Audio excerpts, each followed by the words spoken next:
Hey guys, Sticks cause it sticks here. Today we're going to talk about managers who will face the axe come the end of the season because of underwhelming performances. Managers who we thought were all going to do fantastic this season and who were backed by their respective clubs but just have not been able to make sure that their clubs can chase for the title or achieve goals that were set so far this season. So let's get straight into it. Alright guys, number 3, we're going to talk about Mikel Arteta. Guys, Mikel Arteta was given a chance to be the Arsenal manager and he just so far has not been able to cut it for Arsenal. It's been 13 games in and Arsenal have only scored 11 goals. They've only collected 7 points at home and they're sitting 15th in the Premier League table, and this is terrible for a club like Arsenal. Arsenal normally were a club that were always finishing within the top 4 under Arsene Wenger, and they were just a club that we all knew would one day challenge for the title with the right kind of manager, and everyone hoped that Arteta would be the guy to take Arsenal to the top. But it's gone quite awful for Arsenal this season. They've been unable to translate that kind of beautiful football or resilient football rather that we saw in the beginning of the season when they won the Community Shield as well as beating Chelsea to win the FA Cup. It's been a struggle for them, and it's been a struggle for Aubameyang, who finally was able to score against Southampton, but they drew that game 1-1. Not really sure what's going on with Arsenal at the moment, guys. They're very comfortable without the ball, but a little bit too comfortable without the ball. They're sitting with like 30-something% possession against Southampton, and that, okay, don't get me wrong, Southampton have been doing really well this season. They're sitting third, actually. They're doing really well, guys. They're surprising everyone. No one really expects Southampton to finish in the top 4, but on the other hand, no one really ever expected Arsenal to be sitting where they are at the moment. They are literally fighting a relegation battle, finding it very hard to get 3 points on the board. No win in 5 games for Arteta. So it's looking very bad for Arteta at the moment. And it seems like his brand of football is not really what Arsenal are comfortable with, or maybe it's the personnel that he's struggling with. But there definitely at the moment seems to be a discipline issue at Arsenal, and it's filtering through to the players.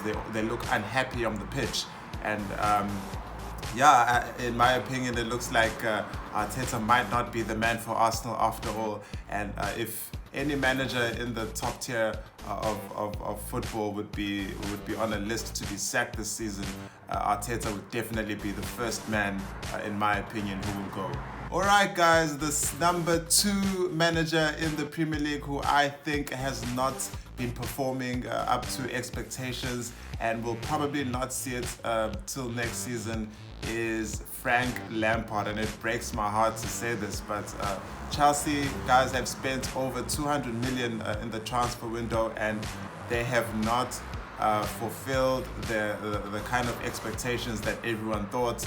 There have been a lot of issues with coronavirus and players being injured, and the tight fixtures and all the congestion of football that's been going on, and other factors as well. It's been very difficult and a kind of unusual and very strange kind of circumstances for managers to do what they do and to get the best out of their players. But the thing is, all managers are having the same issue. All managers are playing the same kind of fixtures in the top tier, and you expect it with such a big squad that Frank Lampard has, that he'd be able to get the best out of these players. And we haven't seen it yet. We've seen glimpses of it. But to be honest, guys, for Frank Lampard, he's only lost 2 consecutive games now. And maybe this is a bit of harsh criticism for him. He's only lost 2 games. But in the grand scope of things, Chelsea are supposed to be in the top 2 for me. That's where they belong. They don't belong where they are at the moment. They're sitting in 7th. After 13 games, and that's not good enough for Chelsea. especially on all the money that they've spent this season, especially with all the talent that they have with Kai Havertz and Werner and Silva and Mendy. They should not be playing the way that they're playing. They should be dominating games and winning games, and winning ugly as well. And I think that's the one thing that Chelsea are lacking, and that's the one trait that champions have, is to win ugly and to have that luck of champions that makes them win. That you've seen Liverpool and United and Manchester City have from seasons past, and Chelsea just don't have it right now. And this season they don't have it, and I don't think they're going to win the league this season. And from what I've seen the past 2 seasons, I don't think that Chelsea are going to win the league, even the following season with Frank Lampard. I think that Chelsea have also given Frank Lampard an opportunity, like Arsenal have given Mikel Arteta, and it's not going well at the moment. And I don't see Chelsea winning the league from the evidence that I have. So unfortunately, it seems like, in my opinion, Frank Lampard is at the end of the season won't make it till the next season. All right, guys, and number 1 manager. This is the number 1 manager who I think will not make it to see next season, and it is none other than Ole Gunnar Solskjaer. Guys, Ole has had enough time now at Manchester United.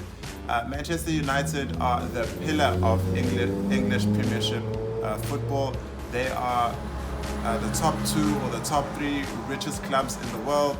They should not be playing as they are playing at the moment. This inconsistency, this getting knocked out of the Champions League, players being unhappy, all this negative stuff that's been going on at Manchester United is not the kind of brand that you normally put to Manchester United. Manchester United are a club that win trophies beautifully, and they do it season after season. And now it seems like Liverpool have taken over that mantle, and it's unfortunate because the board have backed Ole Gunnar Solskjaer. Also, guys, it's difficult to see Solskjaer's vision at the moment. You can't really see what he's trying to build at United. When Pep Guardiola went into Manchester City, you could see from the beginning what his vision was. You knew what he wanted. He knew the kind of players that he wanted. He kicked out all the players that he didn't want. He got rid of the keeper. He got rid of players that everyone thought was a bad decision. And now you look at Manchester City. But with Ole, you're not sure what he's actually trying to build at United. Even with the signings that he's getting, like you're not really sure what it is. And if he's trying to make like a counter-attacking team, that's not Manchester United. Manchester United are not a team that has like 25% possession, that sit back and wait for teams to attack them so they can counter-attack. That's not how Manchester United should be playing in this day and age. And if they're going to play like that, then they better be guaranteeing trophies, kind of similar to Tottenham, who are holding on to the idea that Mourinho is going to bring them some kind of trophy, and that's why they're putting up with the way that Jose Mourinho's been playing. But if Ole Gunnar Solskjaer thinks that he can win a trophy as he's been playing at the moment with a club like Manchester United, then he's definitely not the man who's going to take United forward. Alright guys, so those were my predictions for managers who will not survive to see the next season. So let me know if you think that I am right or wrong. I'd love to know what you guys think. Don't forget to do what you guys do best, like, subscribe, show me love as I show you love, and I will see you guys again at halftime.